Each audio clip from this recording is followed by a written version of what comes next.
haba ng buhok ko. Ay, ito yung hair ng buhok ko. Nakikita yung mga ano ko, highlights ng buhok ko.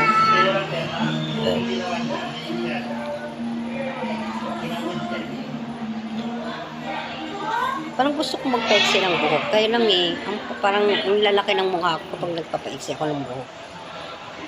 Parang ganyan lang. Parang gusto kong ibahin yung kulay ng buhok ko. Hindi ganito. Ayan lang.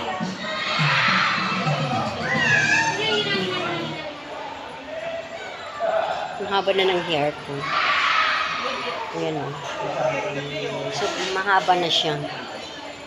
Ayan o. Ang haba-haba. Kaya lang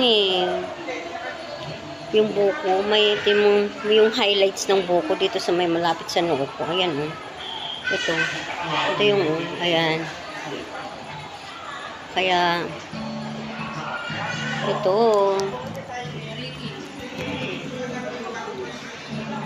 ganito na lang lagi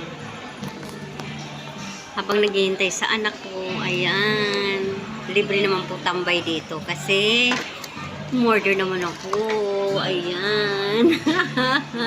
Kaya hindi bawal tumambay kasi umorder ako. Tsaka nagpaalam ako sa mga employee na pwedeng tumambay.